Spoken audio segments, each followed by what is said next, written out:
Jagat dunia media sosial beberapa hari ini heboh dengan tagar Sunda tanpa PDIP.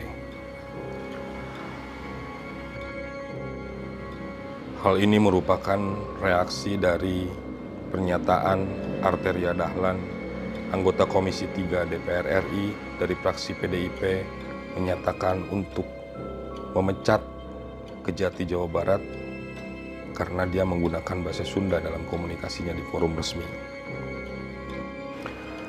Tidak kurang beberapa tokoh Sunda bereaksi akan pernyataan tersebut. Gubernur Ridwan Kamil, Gubernur Jawa Barat, menghimbau untuk Arteria Dahlan meminta maaf pada masyarakat Sunda. Budi Dalton membuat video mengkritisi statement tersebut. Dan yang tidak kalah heboh adalah DPD PDI Perjuangan Jawa Barat meminta kepada DPP PDI Perjuangan agar memecat Arteria Dahlan. Kontroversi Arteria Dahlan ini bukan kali pertama ini. Beberapa kasus sebelumnya juga sudah membuat namanya mencuat di media sosial karena sikap, arogansi, dan kontroversinya. Tidak lama kemudian muncul berita 5 mobil Arteria Dahlan yang diparkir di kantor DPR RI menjadi heboh karena menggunakan plat nomor polisi, plat yang bukan untuk peruntukan mobil-mobil tersebut. Berita ini turut diunggah oleh Susi Pujiastuti, orang Pangandaran, yang juga mantan Menteri Kelautan dan Perikanan. Kehebohan ini sebetulnya tidak perlu terjadi kalau pejabat kita bisa memilih dan memilah statement dan perkataannya agar tidak melukai masyarakat dari suku atau golongan tertentu. Bukankah pejabat harus lebih dari segalanya daripada rakyatnya? Lebih pintar, lebih mengerti, lebih sopan, lebih tata krama dibanding rakyatnya. Permintaan Arteria Dahlan untuk memecat Kejati Jawa Barat karena menggunakan bahasa Sunda saat berkomunikasi dengan Jaksa Agung tampaknya sangat berlebihan.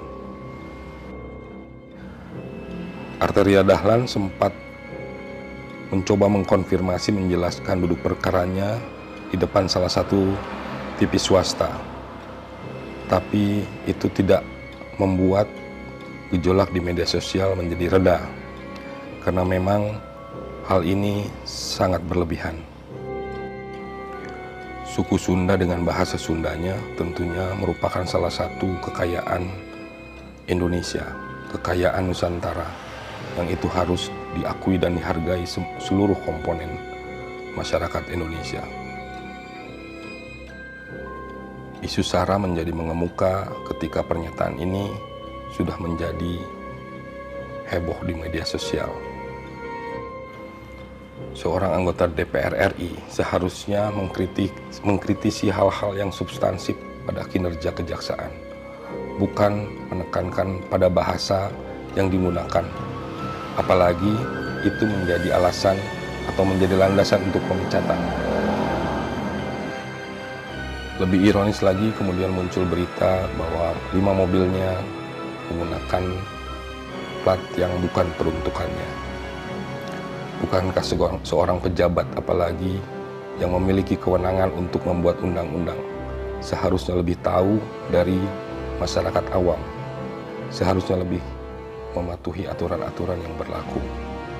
Apakah kemudian ketika dia menjadi seorang pejabat, dia dengan bebas melakukan apapun tanpa mematuhi peraturan perundangan yang berlaku?